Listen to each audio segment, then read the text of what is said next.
y'all, it's your girl Ellie B, and I just want to thank you guys so very much for tuning in to the very first ever Ask Ellie episode. So this is episode 1, and today we are talking about soul ties. So I got a message in my inbox that was like, Ellie, like, do you believe in soul ties? If so, like, what are they, and what are you supposed to do with them? Like, how do you get rid of them? Like, what's up with the soul ties? So I went and checked out. Like, I mean, I knew personally what I had heard of when it comes to soul ties. And basically what I heard. I'm gonna tell you what I know about soul ties, and then I'm gonna tell you some like factual stuff I looked up.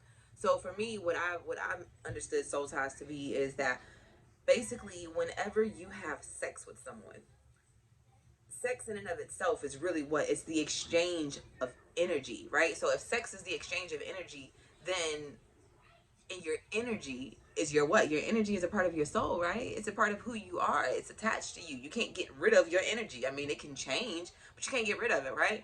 Same way you can't get rid of your soul. I mean, I hear people talk about selling your souls, but you still can't get rid of your soul. So when it comes to soul ties, and it comes from sex. Basically, when you sleep with somebody, you are now taking on a part of their soul and vice versa.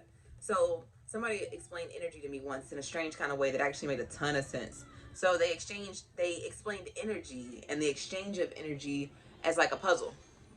So basically, every time you go out into the world, you touch a cart, you touch a doorknob, you touch anything, you are touching and you are transmitting your energy, right? You are leaving your energy on that, but you're also picking up something, right? You're taking a piece of something with you. So when you have sex, it's the same way. Like, yes, there's that exchange of pleasure, right? Like, there's joy there, there's the intimacy. You know that you're exchanging bodily fluids. That may be TMI, but that's what it is. You know what I mean? But at the end of the day, it's more than that. It's so much deeper than that. It's a lot heavier than that. It's literally taking on somebody else and carrying that with you forever. So when looking it up, trying to figure out what other people thought about when it came to soul ties, I went to queenlyme.com. And apparently there are four types of soul ties. And these are the four that they talk about. So one are physical soul ties, which were created by God to foster unity. The second one, we'll get deeper into these, but the second one is emotional soul ties. And these are the type of soul ties that are formed by sharing emotional feelings and experiences with someone. Third, we have spiritual soul ties. These help us with our relationships, and apparently sometimes God uses a spiritual soul tie for like mentorship. So when you feel connected to somebody that's not on a physical form, like a physical level, you're not physically attracted to them, but you're connected, right? That's a spiritual soul tie. And then number 4 is a social soul tie, which says that even the most severe loner still needs someone to connect with, right? And so that one person that you're able to find that is your friend or part of the same social group, that's where you get the social soul ties. So personally, I think that's a bit extra. That's a bit too much. I don't really need all of that. Either way, while yes, I think that let me not say it's too much. Because while I'm sure that when people initially think about soul ties, they think about it in the sexual form, right? They think about it as when I lay down with somebody, everybody that I now lay down with and sleep with, and I'm taking on parts of them, right? And we've heard it that, if you sleep with one person and that one person has slept with 5 people, that you now in essence have slept with 5 people as well, right? Same thing. So how many soul ties do you have? Do I believe in them? I do. I definitely believe in them. I want to say I read another article that mentioned that sometimes you can tell if there's a soul tie present, because especially when it comes to like a relationship where any and every time somebody mentions your ex, every time somebody says that name, you just cringe or you get angry or like just pissed off, and you're just like, I mean, it messes your whole mood up. Like, whole energy shifts when somebody says that person's name. There's a soul tie there. Soul ties aren't necessarily positive things. They're not necessarily things that you want. It doesn't mean that you still care about somebody. It doesn't mean that you still got a thing for them. You still want them. You're still lusting after them. None of that. It just means that a part of them is still with you. But as we get older, we don't want to keep those with us. So sometimes we got to learn how to release those, right? You got to cut those soul ties, because nobody wants to still always have that ex from, I don't know, high school. We in our 30s, and here we are. We still got that high school ex attached to us emotionally, spiritually, right? How is that affecting us in our present and current relationships, right? Like, how is that helping us? How is that holding us back? Because in my mind, when I think about a soul tie, I'm thinking about it hindering. Well, like you may think about a soul tie as being a positive thing when you think about like a mother and a child, right? And how they're bonded. They have that bond because of the intimacy of their relationship. Like that woman carried that child in her womb. That's a soul tie. It's a spiritual soul tie. That's a soul tie on as many levels as you can possibly think of it, right? Outside of sexual. It's a soul tie, and it's not a bad one. It helps you stay connected to those people, right? To your mother, your father, or your children. But these sexual soul ties, whew, sexual soul ties. So I don't know about you, but I'm not a fan of them. I don't want to continue to hold on to whoever has been in my past and allow it to affect my present relationship, my marriage. I don't know about y'all. I'm married. I have a husband. I don't want my marriage affected and impacted in a negative way because I still got these soul ties, right? So, all right, so real quick, another thing about these soul ties before we get into like how you can get rid of them. Let me mention something real quick. I think a lot of times we don't realize the power of the tongue, right? The power of the tongue and our words and the fact that these words mean things, right? So think about how many times throughout your life, middle school, high school, college, grad school, whatever, once you got on your career, think about how many relationships you've been in, whether it be a lot or a few. And think about the things that you said to the people that you were in a relationship with, right? Because 9 times out of 10, when you're dealing with someone, when you're in that relationship, you think that that's who you're gonna be with, right? You don't think about it as in, oh, this is just a temporary. This ain't a one night stand kind of situation. Like usually, if you're in a relationship and you are committed to this person, you're probably looking and working towards like forever, forever, forever, ever, forever, ever. How many of us have actually told people that I will love you forever? I will always. Let's do Whitney.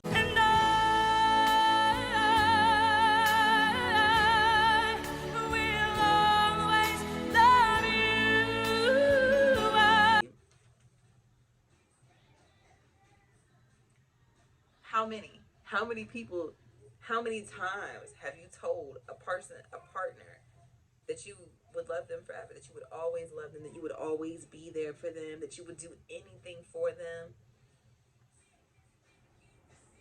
7 years down the line, you ain't in a relationship with that person anymore, but your mind, your body, your soul still says you love them, right? Because you say you love them forever, right? And we still in forever, ain't we? So, I just want y'all to be mindful of the things that you say to these people that you dating. Okay, so now that we know what soul ties are and how you can tell if you have a soul tie, and now that we know that soul ties are not always bad, but most of the time they're not something that you want, right? You don't necessarily want to be bound to somebody spiritually forever, especially somebody that's not even presently in your life anymore. So when it comes to breaking soul ties, there are a couple of things that you need to do. So first things first, in order to do anything in any situation, in order to make progress, you have to do what? Acknowledge that there is even an issue. You have to acknowledge that there is a soul tie present, right? You have to acknowledge it. Once you have acknowledged it and identified who the soul ties are with, now you can work on getting rid of those, right? Now you can work on cutting those. So once you've decided, acknowledged rather, that you have it, that you have a soul tie with somebody, now you have to make a decision to get rid of that soul tie. You have to decide in your mind, in your heart, in your soul, that this is something that you want to break free of, right? You want to dead that relationship. You want to dead whatever connection and tie you got to them, right? Think about all of the things that still emotionally affect you from that situation, from that relationship, that interaction that you had with that person, whether it was for years, weeks, days, a night, whatever. Think about it. Think about what kind of feelings you then harbor towards that individual or that situation. A lot of times we will sleep with people and then afterwards, I don't know if it's like this for men, but for women, we can sleep with somebody and then afterwards, or 6 months, 6 years down the line, we regret it and we're like, why did I do that? Why did I even allow that person access to me, right? Like, why did I even let them have a part of me? And now here they are walking around 6 years, 7 years later. And if they didn't acknowledge and release that soul tie, then they still got a part of you, right? They ain't released it, so it ain't been able to come back to you. You haven't called it back to you either. You still got your part of your soul out there with them, right? So once you think about all of the different things and the feelings that you are harboring for them, if any, and you forgive. A lot of times we hold a lot of energy in not forgiving people, right? Holding on to things, grudges, things of that nature. So forgive that person. Not only forgive that person, but forgive yourself for making whatever decisions that you now feel wrongly about. Or even if you don't feel bad about it, just let it go. Say, you know what? Get to a space and acknowledge within yourself that, you know what, this is no longer what I want. That relationship no longer serves me. That soul tie is no longer serving me. So at this point, I am ready to release it. It's all about intention. Anything and everything that we do in life is about the intention behind it, right? So if you sit down at night and you decide that you are going to be intentional about cutting these soul ties, baby, you've done 90% of the work already. You set the intention. You set the intention to cut these soul ties, right?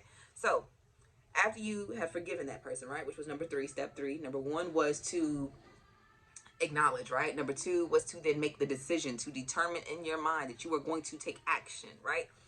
Number 3 is to forgive. Forgive them, forgive you, forgive whoever is involved in the situation that is somehow connected or tied. Forgive whoever.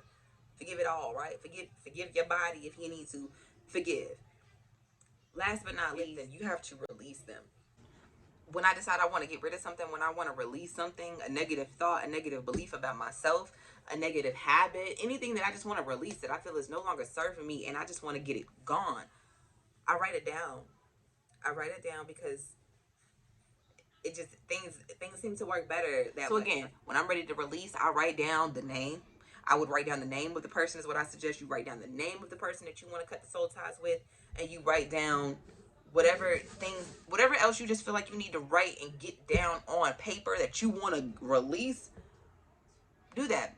Once you've written it all down, take that piece of paper, take you a lighter or a match, and burn that baby. Burn that piece of paper, not like the baby, you know what I'm saying, or anything else, but burn that piece of paper. Make sure you're doing it though either over like a nice little fireproof bowl, ashtray, whatever you put your incense in, whatever you use for your guts, if you do that, whatever you got that you can put the fire in, put it in there. Even if you want to do it in front of the sink, right? Do it in front of the sink so that afterwards you could drop that paper, because you don't want to hold on to something that's on fire. You know what I'm saying? Let's be safe here. So burn it though. Burn that piece of paper, drop it, get rid of the ashes. To be real, if you really want to take it to another level, like another notch up, burn it, keep the little ashes, and then go bury them ashes outside. Right? Bury it. Give it back to the earth. Give back what is no longer serving you, right? Because at the end of the day, another thing that we do know, and maybe you don't know, but one thing I do want to let you know, if you don't, energy can never be destroyed, okay? Energy can't be destroyed. It can only be manipulated and shifted and changed and transformed and transmuted, but it cannot be destroyed. So whatever energy that you need to release from you is gonna go into something. That's why I'm telling you, get that paper, write it out, let it pour out of you onto that paper, and then burn that paper so that it's no longer here, but that now that energy has turned into ashes and you give the ashes back to the earth. That's my suggestion. That's what Ellie thinks you should do. So to sum this all up, do I believe in soul ties? Yes. I appreciate y'all for tuning in to the very, very, very first ever Ask Ellie. Now remember, these don't have to be questions about your soul. They don't have to be spiritual questions, high vibrational questions. Like, send me your issues. Let's get down and dirty with it. Let's get really transparent. I'm here to give you the advice that a stranger can give, because I don't care about what goes on in your life personally. What you decide, your decisions don't impact me personally. Hopefully not, at least. You know what I'm saying? So I'm here to give you that unbiased opinion, that unbiased feedback. I'm here to give you answers that your friends can't tell you. That's what I'm here for. Y'all come back next week. Check out Ask Ellie. Y'all subscribe to my YouTube channel. Please hit that little button on the side. Subscribe so that you know when each and every video is getting posted, so you can stay up on game. Love and light, y'all. Get lifted.